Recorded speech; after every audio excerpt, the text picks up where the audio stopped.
Well, you ready to do this? Let's freaking go. Let's freaking go.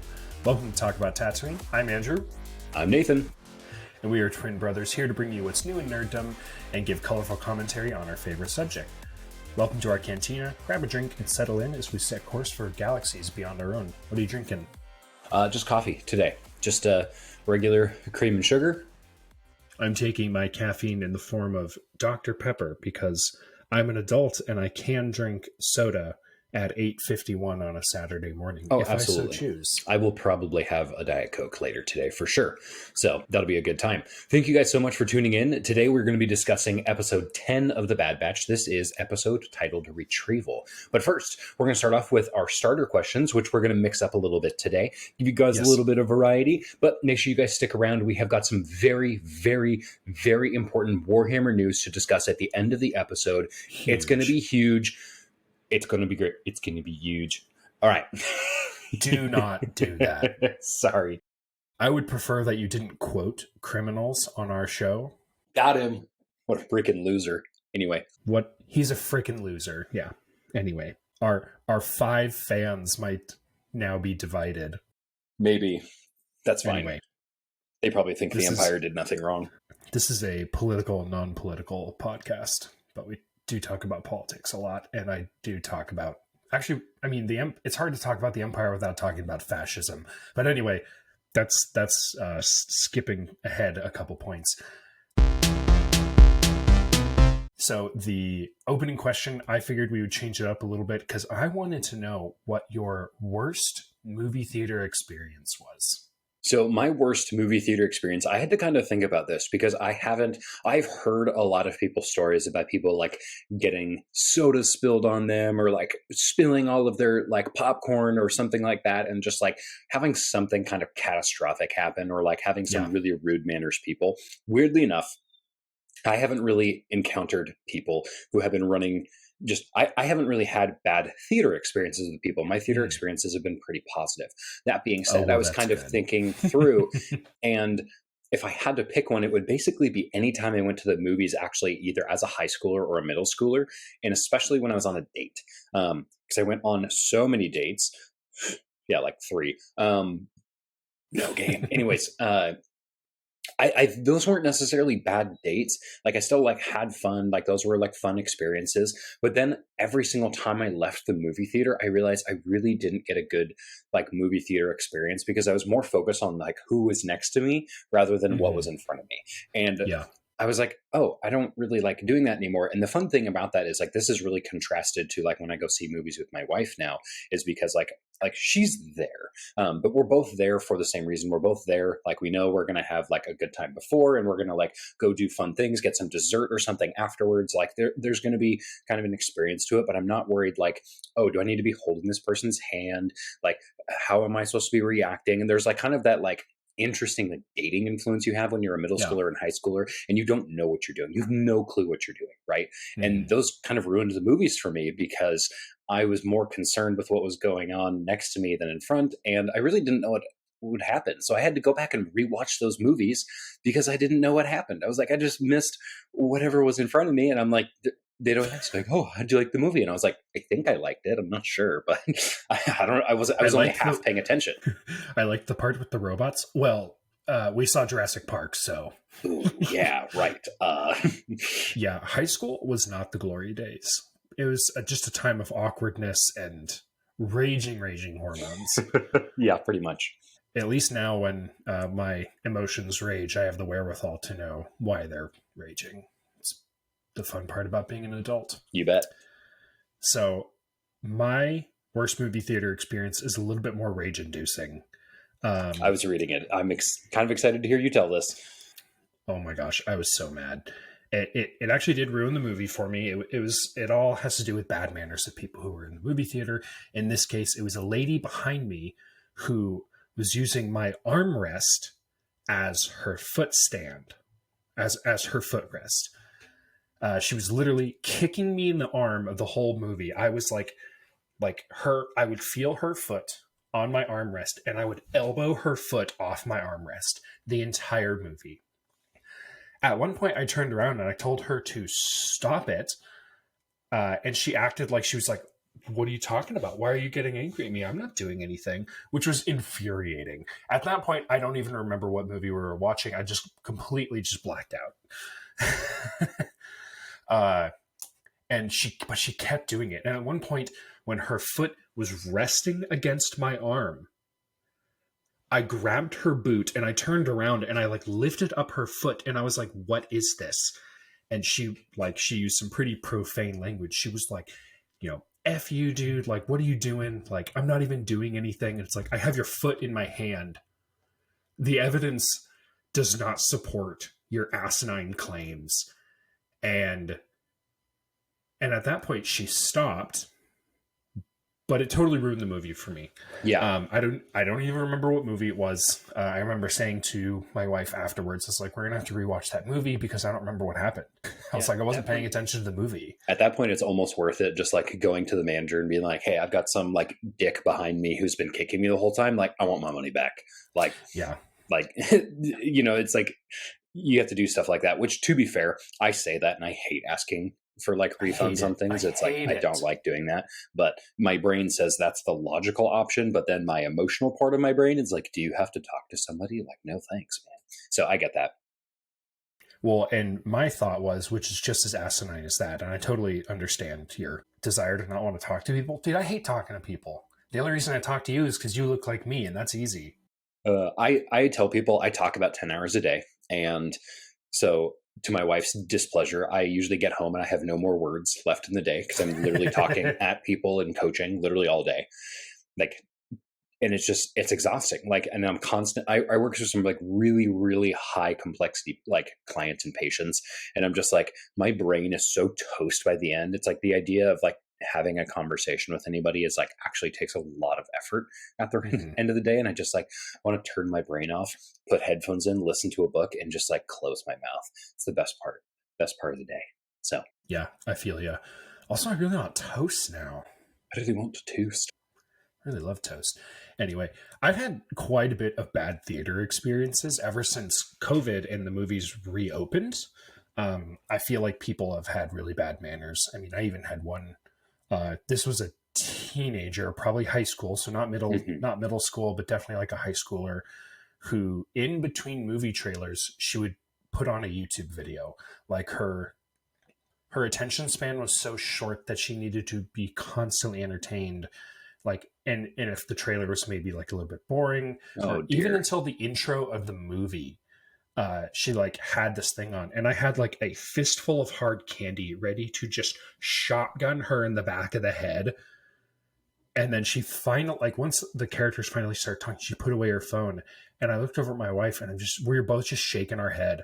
And she's like, she's kind of giving me that look like you can't throw hard candy at people. But I looked at her back and I said, but I really feel like this would be justified. Especially just a justified amount of violence. Especially if it's a child. You're like, I can't assault a child. I can't assault a child. But I don't want to go to jail. I don't want to go to jail. I don't want to go to jail. Yeah, for sure. I'm soft and I'm squishy. I wouldn't do well. I would not do well. Yeah, for sure. Anyway, in the comments, let us know what your worst theater experiences are. We would love to share and maybe do a little bit of comment therapy with you all. So would love to see you down in the comments section of whatever platform you're listening on. Yes. Thank you. Nathan, hit us with that spoiler warning. All right, guys, this is your official spoiler warning. If you have not seen Retrieval, which is episode 10 of The Bad Batch, pull the eject lever now and bail out. Pull the lever, Crunk. Get out of there, guys. We're going to start off this one. Again, we're just kind of mixing up the format for you guys, keeping you guys on your toes. We're going to start off with just a quick summary of the episodes. You guys just kind of remember what happened because this was 5 weeks ago that this episode came out. So let's just refresh those brains. The team finds itself out in the caverns. Me. Oh my gosh. F5 me, daddy. Stop it. I'm going to cut that out, so whatever. All right. Shush. The team finds itself out in the caverns, but still stuck on the planet with no ship. Omega is able to locate Gonki and track the ship. The Bad Batch moves in and infiltrates the Ipsium mine, where the Marauder is being held. During their infiltration, they find the thief, Benny Barrow, and get him to lead the Bad Batch to their ship, finding that it is partially stripped of many key systems. Once there, the group splits up. Part of the team stays to secure the ship and put it back together while Omega and Benny go deeper into the mines to lower the shields. Once in the control tower, Omega sets to lowering the shields so her squad can escape and obtains intel on the actual dealings of the porky taskmaster Mako. Omega is betrayed by Benny and then taken captive. The Bad Batch moves in to exfiltrate Omega and encounters Mako on a bridge spanning the mine's main cavern. He has Omega held at the upper platform via a droid, poised to toss her from the edge. It is then that the intel is revealed to the miners that Mako has been withholding resources, food, and water from them. The miners turn on Mako, and he falls from the bridge to his doom. The Bad Batch are then able to leave the mine with their ship, and the miners are able to return to their Ipsium mining with a renewed share of equal profits among everyone. I really liked that summary because during the final standoff between Mako and his miners, they don't touch him. They literally turn towards him and start walking towards him, and he just freaks and topples over backwards over the edge. I was like, which totally makes sense. He's just this porcine, awful man who just has no. You can tell he doesn't do any physical labor because he's very uncoordinated. Well, he's very round in the midsection and has absolutely, he's kind of walking around on sticks. His limbs all look super, gangly. And it's the only exercise he gets is bringing whatever food he can to his mouth. That's what he does. Which, again, all of these, minor kids, again, a bunch of teenagers, basically, are, miners. Starving. Yeah, miners are starving. And he's just blah, blah, blah, blah, blah, gobble, gobble, gobble. And I'm like, okay, you are a dragon, and you're a fat one. So he's a fat dragon. His center of gravity is totally off, just topples right over backwards. He takes one swing with his cane because he's literally so fat that he needs a cane to walk around. And he just takes that swing and just keeps on going over the edge. He almost grabs somebody on the way down, but then again, no athleticism, and he just bloop, falls off. So yeah, his claw is meant to be scary, not to be dexterous. Yeah. All right, dude. Go ahead and hit us with your rating. 1 out of 10. So this is the two-parter from, obviously, the last episode being the first part, which, if you listen to our last episode, we really didn't enjoy. Collectively, we both thought it was a very boring episode. It didn't really do anything to move along the plot. I actually gave this episode a 7 out of 10. I really enjoyed it. And that's because it felt like in the second part, they're like, okay, we've done the thing where the batch is by themselves. Now we're going to have them interact with the larger world in this case, and it became a much more interesting plot from there.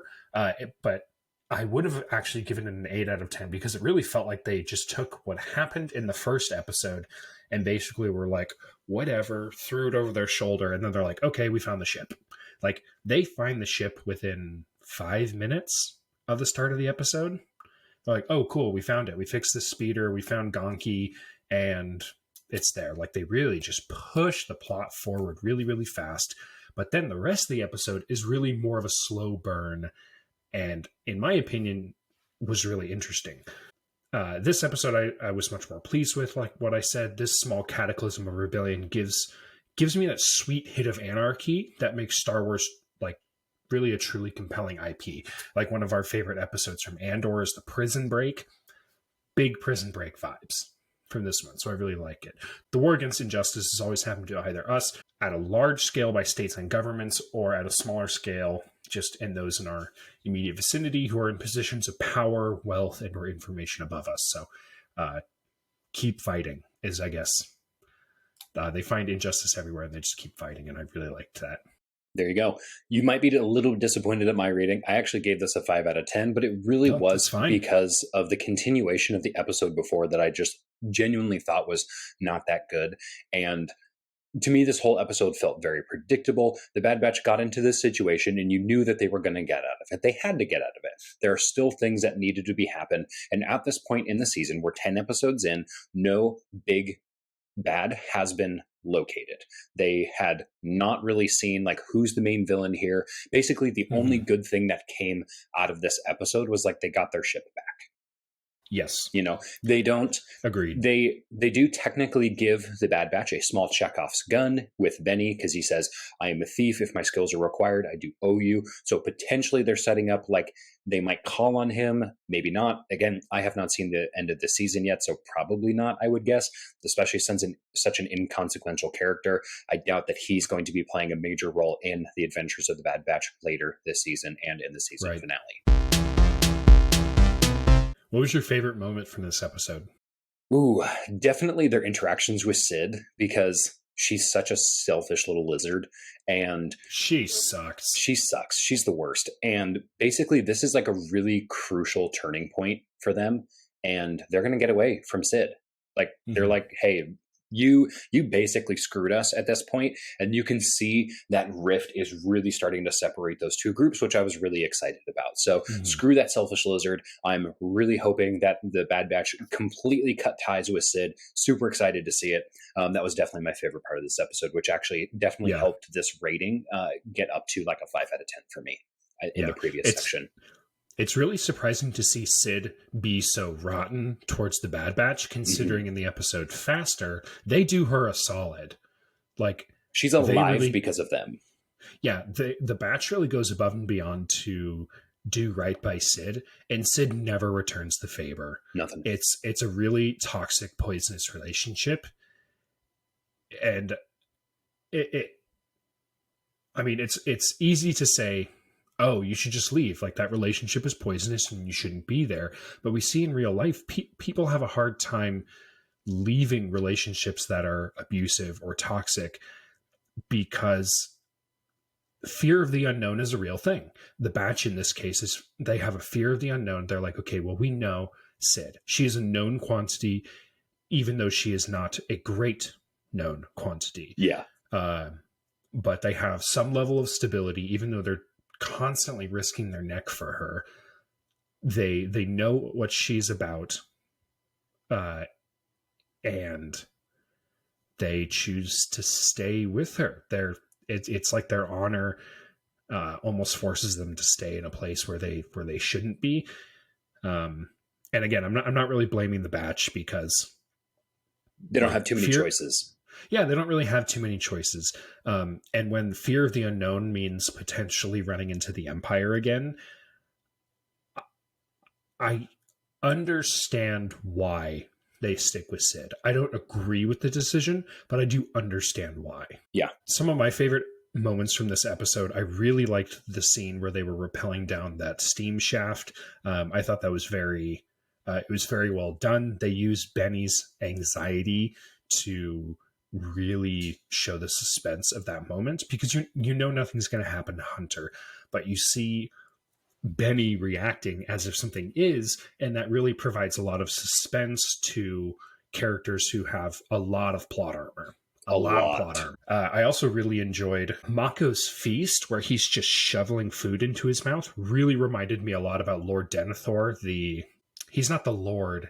He's the steward of Gondor. Yes. From the Lord of the Rings movies. That poor tomato. That poor... Where he takes a grape tomato, bites it in half, and it just dribbles down his face, and you're like, You're like, is that tomato bleeding? You're like, oh, that's disgusting. I guess we'll watch the 3.5-hour version next. I love Lord of the Rings so much. Amen. And I really thought it was a lot of good writing, the way Mako pits Benny and the children against each other, because he kind of holds up, he has like his one favorite. Mako has one of his favorite children that he basically gives everything to, and this kid never goes hungry, is better than the rest of them, and he uses that as a pariah for the rest of the children to basically focus their rage on him, so that really Benny does not think that Mako is a bad person. He truly believes that Mako has the best intentions for him. And even at the very, very end, where Benny is like, hey, like, he holds up the proof and is like, hey, what's going on? Like, he isn't accusatory. Like, I think he's legitimately asking, hey, what's going on? Like, I want to know, because I believe you're not trying to screw us. And in the end, he even tries to save Mako. And Mako is like, I'm going to kill you. I'm going to bring you down with me. And thankfully, the other children hold on to Benny, and Mako plummets to his justified death. Mm-hmm. Yep. And then the last note I have for favorite moments for each episode is we see that Omega's talent that she brings to the Bad Batch is not only like she's able to like learn quickly, she's very intelligent, but her skill is compassion. We don't see compassion and empathy basically from anyone else in the Batch. Wrecker is a little selfish. He's always like, he's eating through his rations too quickly. He's very impulsive. That's why he's the bruiser of the squad. Hunter shows a little bit of compassion, but he also, there's been a lot of moments where he's had to choose the mission over maybe the safety of the squad. Like he's not going to choose to go after the one lamb in his flock that's walked away. He's going to just protect the whole flock that's already together in that way. So he's not necessarily a compassionate shepherd, even though he is the leader of their squad. Crosshair is Crosshair. He's like, I'm going to follow orders. He's definitely an anti-hero. But Omega really shows compassion when everyone else in the Batch doesn't. They're kind of out for themselves. And Omega is like, we need to be doing more. And you can see that as it continues to affect the Batch and they learn Omega and Tech's relationship is constantly growing. So, yeah. Honestly, a lot of really good character growth from this episode. Not necessarily the last episode, though. Yeah. All right. So one thing we mentioned in last week's episode is that we're not going to be making too many new theories. Some of them might pop up because I realized that I had not watched the season finale. So I guess you aren't going to be making any more theories. I might make some theories in later episodes, but we'll see. But we wanted to do a quick review on kind of like what we had said is going to happen so far and throughout this series, maybe not even in just this season, but some things are going to be happening. So my theories were, I kind of went through all the episodes and really just condensed them down because I did end up saying the same thing just in different ways. So my big theory was over the whole series, not season 2, but the whole series is I said the Bad Batch was going to die, but not in this season. That has yet to be seen because we're almost at the end, so I actually don't know if I'm technically right or not, but hopefully not yet. I also said that Crosshair is going to remain at odds with the Bad Batch, and my also specific theory was that like Crosshair and Hunter were going to have to battle it out, and one of them was going to end up dying. Before the interruption, I was talking about my theories. Had to go check on the dogs. Sorry about that. I did say that Crosshair and Hunter were going to remain at odds with each other. And then finally, we were going to see the beginning of a clone rebellion. Yeah, my original theories were Rex and Cody will make a joint appearance. I predicted that in episode 15 of the podcast. For those of you who have seen all the way through the Bad Batch episodes, you know whether or not I'm right or wrong. And I'm not telling. I don't even know if you're right or wrong. So that is the worst wink possible. Sorry to our podcast listeners. They can't see him winking. I'm doing the Arrested Development wink from the mom. I don't remember her name. Lucille. Yeah. Lucille Bluth. Mm-hmm. Anyway, I also thought that the giant construct from the Entombed episode would be some sort of Chekhov's gun. I also predicted that there would be a clone rebellion. That one seems like low-hanging fruit, to be honest. We'll see what ends up happening with that. And I also said that Wrecker would join the Wookiees. So, we shall see. We'll have to do I don't know why I'm like this. We'll have to do a theory review once we talk about the season finale. Agreed. All right. We're going to talk about a little bit of lore in this episode as well. This episode arc is very much centered around the Marauder, so we're going to talk about the Marauder. The Bad Batch's mobile home base is the Marauder, an Omicron-class attack shuttle used in many missions and covert operations. This ship is manufactured by Cygnus Spaceworks and is equipped with shields, hyperdrive, and laser cannons. It is able to hold its own against several engagements against Imperial V-Wings.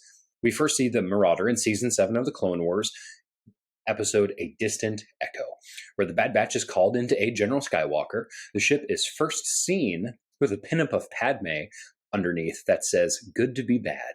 And Anakin is not happy about that pinup of his secret wife. Very, very funny. Love to see it. The ship is also heavily modified by the Bad Batch, with crew quarters for Hunter, Wrecker, Tech, and Omega.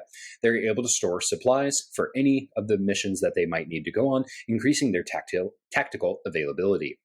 Some additional lore that we'd like to add on to the last episode of our podcast is last time we recorded, this planet did not have a name. Since then, Wikipedia has been updated. Yes, Wikipedia. That's Wikipedia, not Wikipedia.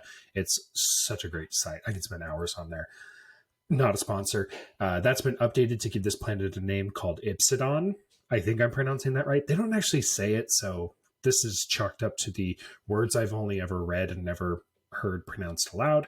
Additionally, the giant mining hole with ray-shielded sphincter is called Mako Town, surprising absolutely no one.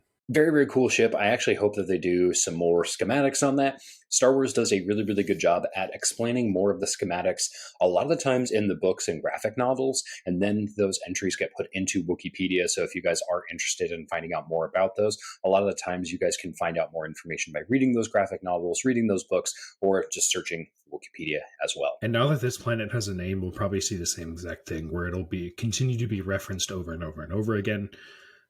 Especially, it's like a deserted mining planet. Star Wars has a big thing for Dune-esque planets, so very we'll probably sci-fi. see it again.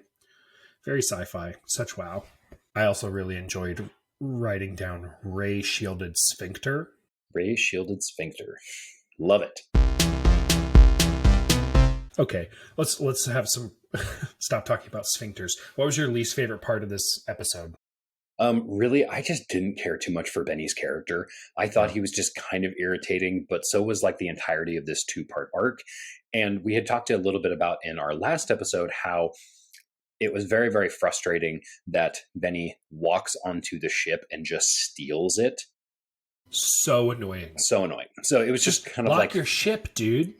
Yeah. So lock some of that your was ship. just, Don't leave the keys in the ignition. yeah. So it was just bleed over from the last episode. Again, I didn't rate this one super high. It was definitely better than like Faster, for sure, but it was all right. Yeah, with how low I rated this episode, I probably would go back to Faster and rate it even lower.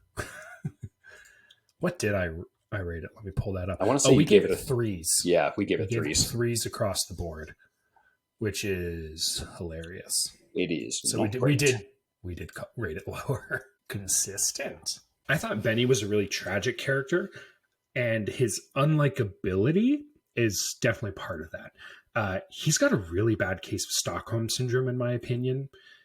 Even to the very end, he tries to save Mako. Even when he learns that Mako is cheating the children out of their resources, their lives, and their livelihood, he's like, no, like Mako has our best interests at heart. Like, I know this to be true. And he really acts that out. And you're like, you kind of want to just grab him by the shoulders, shake him moderately hard. Hopefully that wasn't too awful. My least favorite part of this episode definitely was like the first 5 minutes of the episode. It was just dumb. Like, I liked that they were able to fix the speeder and move on the plot, but it made the last episode feel even more like filler. Sawdust? Because it wasn't even really a strong lead-in to this episode. They just needed a reason to be at that mine. But like, if you took these 2 episodes and removed them from the entire story of Bad Batch Season 2, you would be missing absolutely nothing. I think that's about 90% true, right? I think it's just the last nail in the coffin for their relationship with Sid. Other than that, like, you get a little bit of discourse between Tech and Omega, but that's not touched. Like, they don't go over that like renewed sense of like emotional well-being between the two of them later that I've seen so far. Again, I haven't seen the season finale yet, but it does feel like they kind of like they built this up and they use it as a character development moment, and then they haven't really touched on it since. Yeah. So let's go to news from the HoloNet. 10th edition has now been announced. As the title of this episode may lead to, Adepticon has come and passed, and oh my gosh, exactly how much cool stuff we were expecting from Adepticon, and it delivered, at least for me, on every single point. I am so happy because I'm a basic little boy and I play Space Marines because I don't have any personality. I'm kidding. I'm sort of kidding. Like, it's it's their poster child brand for Warhammer. And I honestly feel so blessed because I played Dark Angels, and Lionel Johnson has returned to the Warhammer universe. If you don't know who that is, he's like one of the supreme commanders of what was first a Legion of Space Marines and is now just a chapter of Space Marines, so a little bit smaller. But he's like one of the most brilliant tacticians. He is the first Legion Primarch of the Adeptus Astartes. So he's literally the firstborn son of the Emperor. And he's now coming to the tabletop. At this point, we have seen his data sheet, and he is going to slaughter in melee. It seems like he's going to be a demon killer. He's going to be a demon killer. He straight up can probably kill Angron in one turn, which is a huge deal because Angron has a lot of wounds. He's a demon Primarch, which means, so even though the regular Primarchs are smaller scale to the demon Primarchs, usually the demon Primarchs are like huge inflated guys. Magnus. So Magnus, the wizard boy, the red wizard, the Death Guard guy. Who's he called? Mortarion? Thank you. Gosh. I'm literally wearing a Death Guard sweatshirt. I'm like, what's his name? You've also got Snake Boy Fulgrim. Snake Boy Fulgrim, who is probably going to come to the tabletop. And He's Rage Monster Angron. And Rage Monster Angron. And the Lion, at least mathematically, if the Lion can hit first, can probably wipe each and every one of these guys off the field in one turn. So excited to see it. So excited. He's also going to be accompanied by 3 Blade Guard veterans. They are going to be called the Lion Guard. It's unclear if these guys will have any special rules. Blade Guard are kind of underperforming right now, but again, this is 9th edition Blade Guard we're talking about. We don't know what 10th edition is going to look like. They're doing a lot of simplification to the rules, which you're going to talk about, so I won't touch on it too much. But things are going to change for Warhammer. It's going to be more accessible. Well, that's actually really the big thing. They're like, we need our game to be more accessible. We need it to be faster. It's like in the MLB. They put a pitch clock on and they cut, I'm not even kidding, a half hour to 45 minutes off of each one of these games. Baseball's a fast sport now. I don't know if you've, I've watched both Mariner games so far because we're Seattle Mariners fans. I mean, we're going to the game on Sunday. Going to the game tomorrow. Super excited for that. But they're fast. The games are only like two and a half hours now. Good. Oh my gosh. Yeah, because especially when they go into extra innings. I once was at T-Mobile Stadium past midnight because we were in extra innings, and it was exhausting. We finally ended up winning. That game, I'm totally on a tangent here. That game was so exciting. I pulled a muscle in my neck cheering. Nice. I have to be careful with how I cheer now because I can re-pull that muscle really easily, and it is so painful. I'll try to reenact it slowly for you because I'm not even kidding. It's so easy. I did the thing, where people go like, let's go. And when I shook my head forward and stopped it, the muscles in the back of my neck, in my back, were just like, we're done. We're going on break. Bye-bye. And we're going to put you in a lot of pain. So I went let's go. Ah!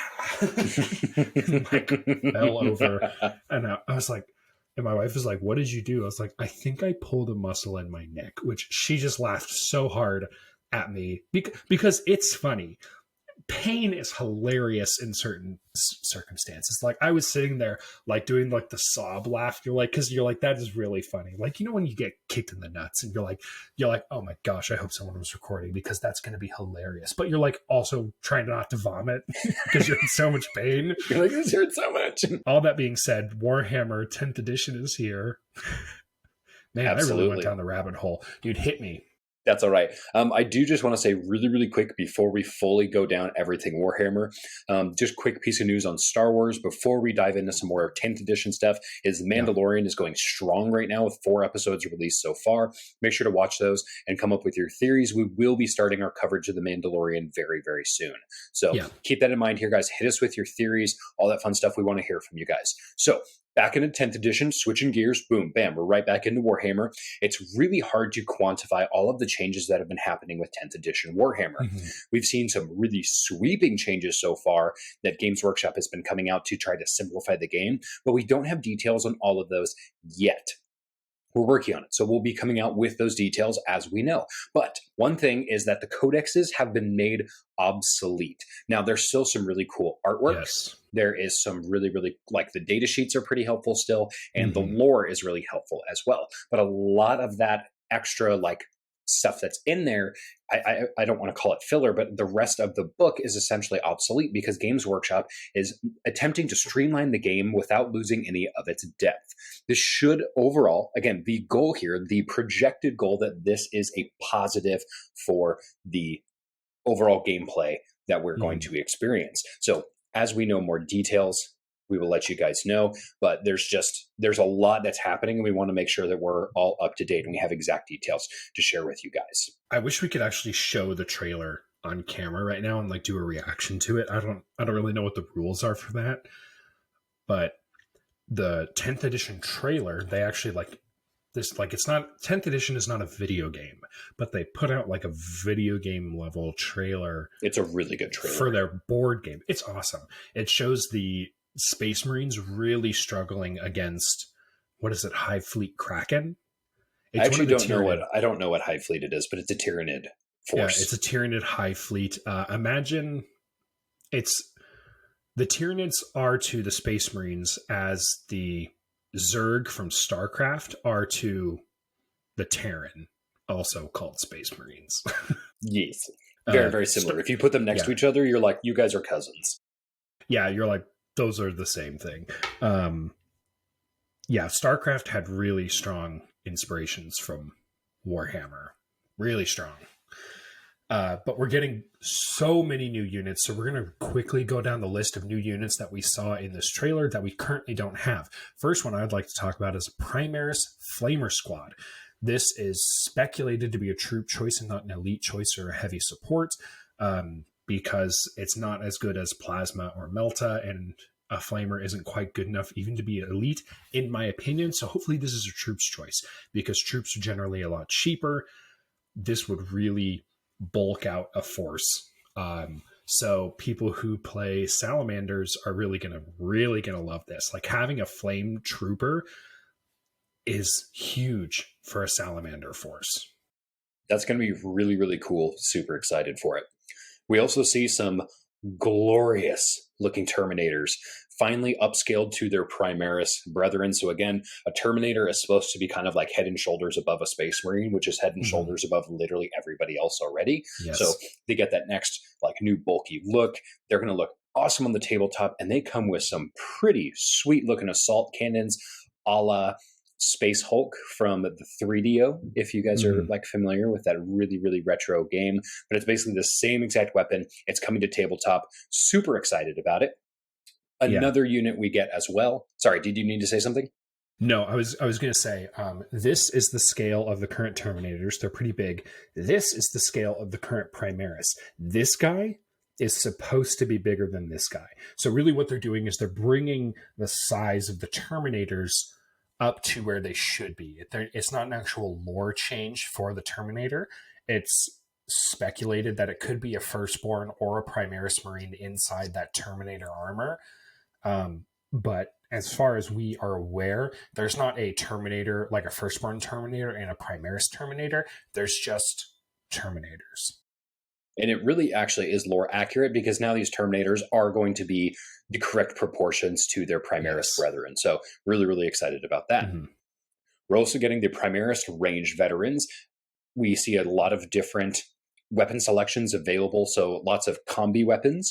Now, in the Warhammer 40k universe, we get a lot of different combi boltas, meltas, flamers, gravs, and then combi rockets and things. And then orcs also have combi weapons, but it's spelled with a K instead of a C, so that's always kind of hilarious. But we see a Primaris ranged veteran. Weapon selections we see will vary between a combi melta, combi flamer, combi grav, and then Hellstorm heavy bolters. So a lot of fun guys coming in. Really, really excited to see some really good ranged options, especially since we got some new free war gear options previously, like a couple of weeks ago.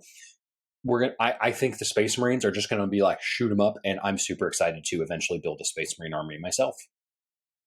Yeah, I'm really excited as well because another one of the units they showed off in the trailer was a ranged variant of the Redemptor Dreadnought. So the regular Redemptor Dreadnought can be equipped with a plasma cannon or an onslaught Gatling cannon, so really strong range, but also comes with a Redemptor Fist, which does a lot of damage. It's like D3 plus 3. So a maximum of 3, a minimum of 4 damage, which is a lot. Then they came out with the Brutalis Dreadnought just recently in the Agastus Strike Force box. Mm-hmm. If I Correct. think I'm pronouncing that right. It's got big claws, so it moves faster, so it's meant to really get in there and rip people to shreds with its claws, and also has meltaguns on its chest, so it still has that strong shooting element for a dreadnought. But then what we see here is just a ranged only version. It's got it's a ranged only version of the Redemptor Dreadnought. So it's basically just replaced its gigantic arms for just missile cannons and a big laser cannon, or las cannon in this case. And its carapace, it's got the inlaid storm bolters, so a little bit of that horde control. But this is going to be a dedicated anti-tank to add to the already impressive array of firepower to the Dreadnought line, which I'm so excited. One of the notes I put in here is, I'll take 20. Like, legitimately, my goal is to make a Dark Angels force that is just Dreadnoughts and Terminators, and I'm going to be really happy. I actually want to do the same thing. I would love to run just a Dreadnought force, and I think that would be so much fun.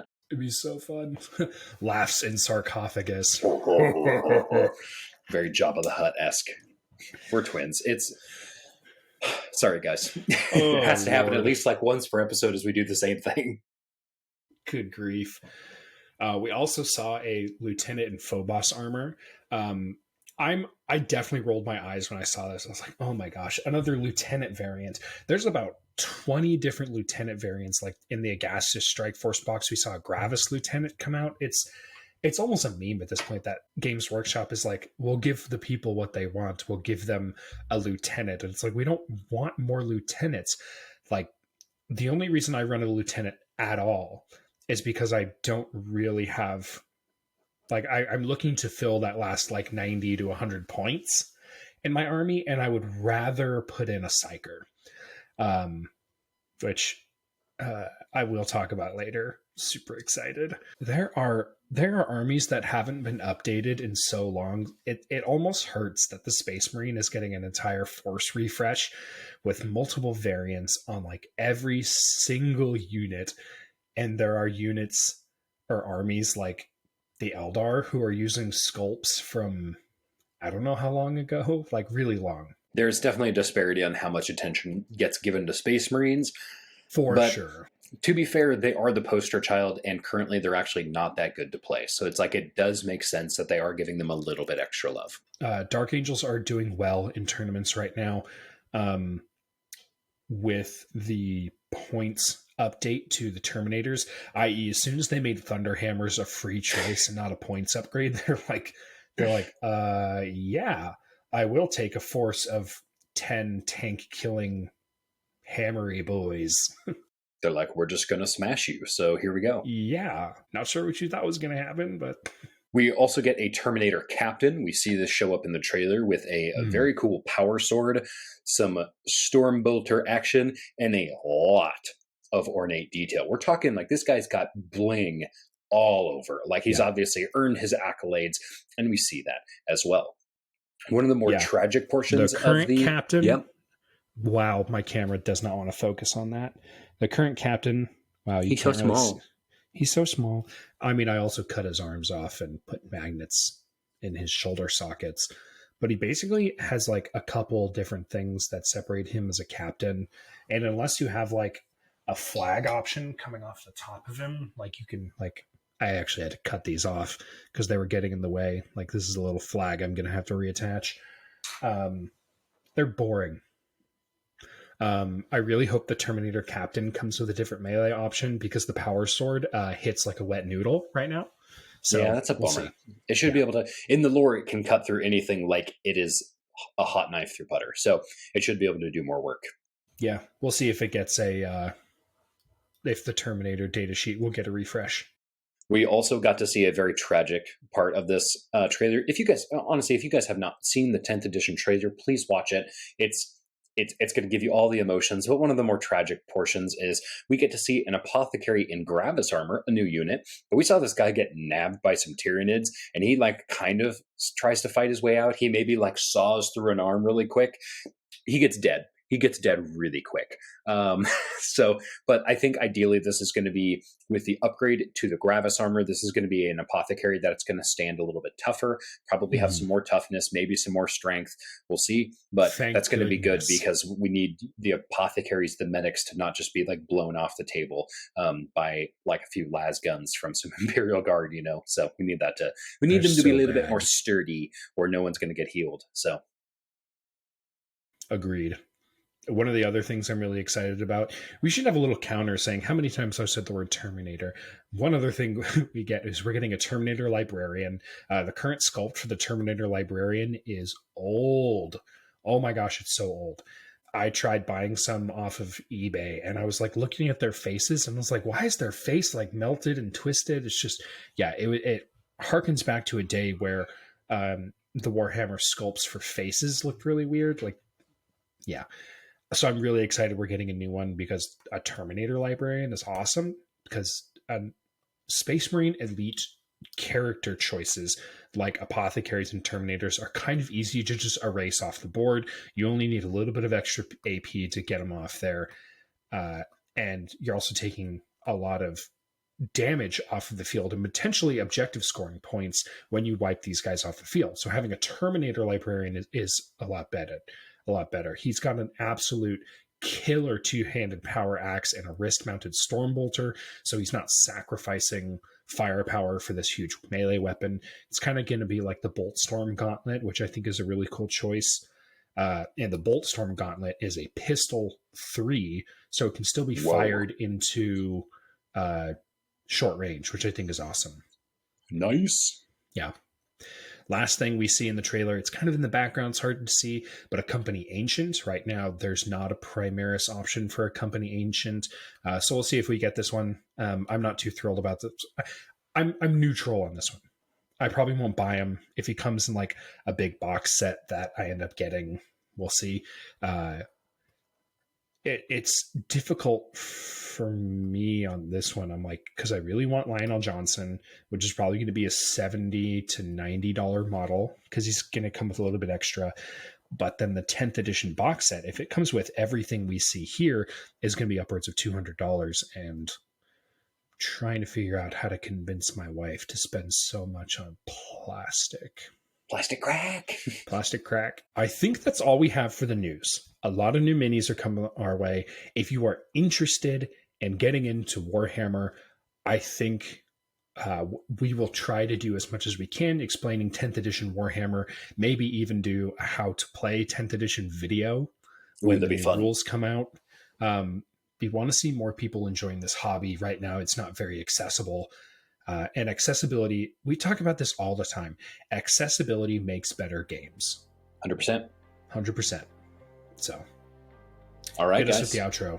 Thank you guys so much for watching. Every single one of you guys watching is amazing. We love you all. Make sure you guys leave your theories in the comments, share pictures of your models on Twitter and Instagram, and shoot us an email at talkabouttatooine@gmail.com if you have a question that would like to be featured on air.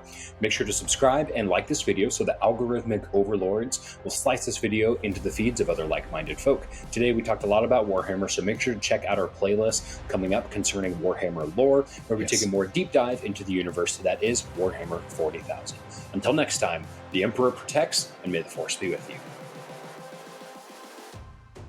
Close your eyes.